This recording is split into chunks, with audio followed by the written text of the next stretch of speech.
Hi, everyone. Mike White here. Welcome to this week's vlog post. Man, the only thing I can say is yikes. We're talking about more Fed rate hikes.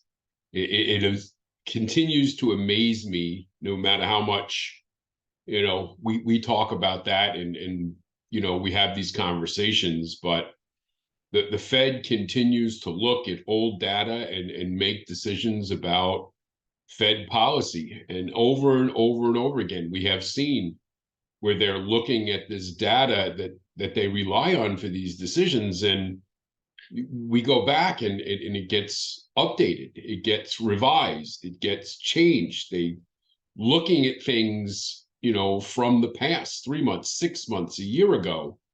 And they're doing that when they're making rate hike decisions about what's going on now. And so the Fed is looking at inflation, and just months ago, we remember that they were looking at inflation and saying, oh, inflation is still running high, and they were basing it on used car sales and hotel rooms. And those rates were taken from information that were 30, 60, 90, maybe 120 and 180 days old. And people were looking around and said, no, used car prices are beginning to fall. They're not dramatically rising. Hotel room rates are not going higher. All of these things that they use in their formula, if you will, on what they think inflation is and the data that they're looking at. And again, we know some of the data that they're looking at weeks and months old.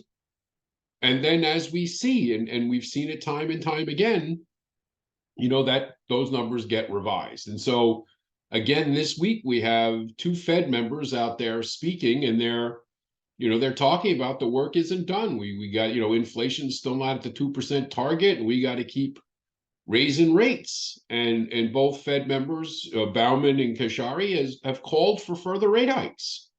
Now, despite huge revisions in their own data when it comes to job creation, jobless claims, all of these things can continue to rise, and we're starting to see that these things are happening. But at the same time, real time, we're watching the price of oil go down, we're seeing hotel room rates drop, and they keep eyeing on raising rates because that's the thing of inflation. Well, the numbers that are happening now are not apparent in a report that you're compiling, from information 3 and 6 months ago. And you have to look at this and say, we've got to get better. So despite these revisions on all of this data, you would think that they would be learning that they got to stop looking at what they're looking at. And I guess, Chairman Powell admitted himself in a speech that he gave that, you can be at the Fed for 10 years and still feel like a newbie. Well, yeah, if you keep looking at old data, if you keep doing the same thing over and over and over again and expecting a different result, it's the definition of insanity. So maybe, just maybe, you should start looking the fact that the data that you thought was important, or metrics that you use to measure inflation and the things in a fashion that were tools that you used 10, 15, 20 years ago, maybe today you might want to look at other avenues. You might want to take into consideration the fact, something they teach you in economics 101, that a Fed rate increase only filters through the market. It takes about 8 to 12 months for those rate increases to appear. You're not paying any attention to the fact that you've already made numerous rate increases that haven't filtered their way all the way through the market. And inflation is indeed coming down. Is it at your 2% target? No. But you came up with this 2% target.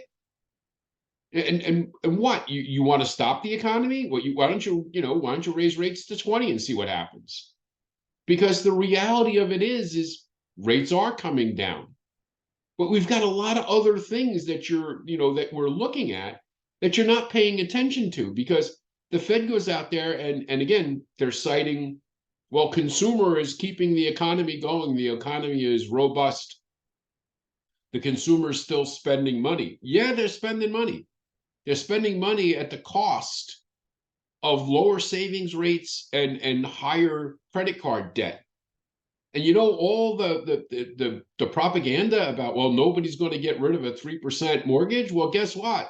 That's a lie, because people are refinancing those 3% mortgages. They're doing it right now. In fact, those people who are doing it, we're seeing a rise in cash out refinances.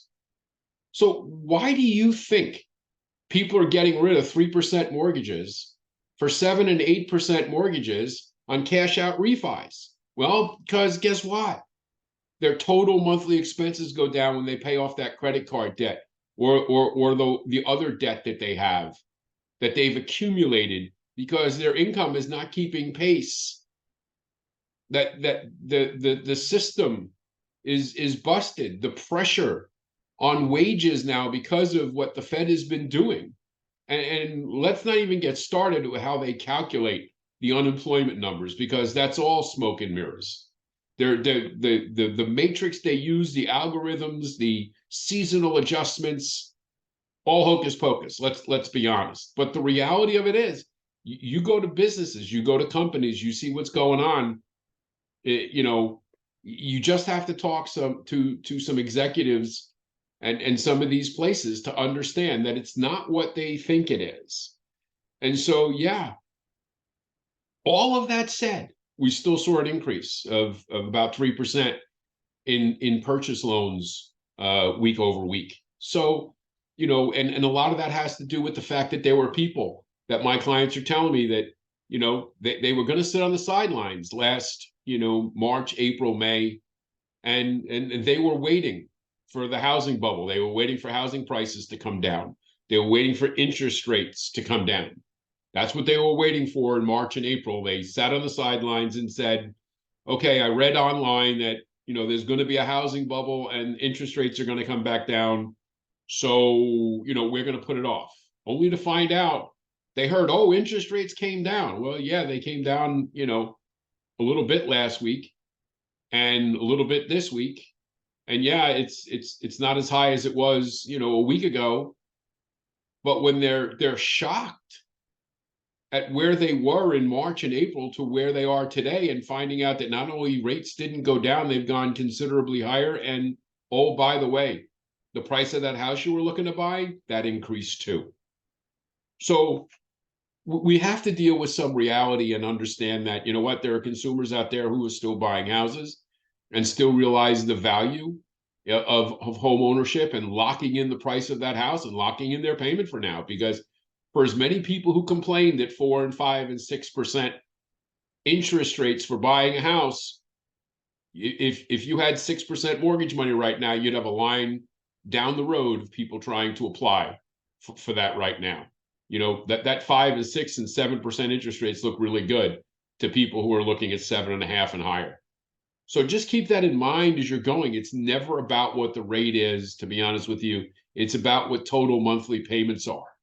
And if it wasn't about what total monthly payments are, you're right. People wouldn't get rid of a 3% mortgage for a 7 or an 8% on a cash out refi.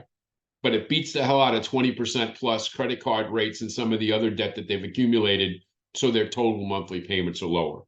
So keep an eye on the jobs numbers this morning. Hopefully we'll continue the positive momentum that we're seeing in the bond market.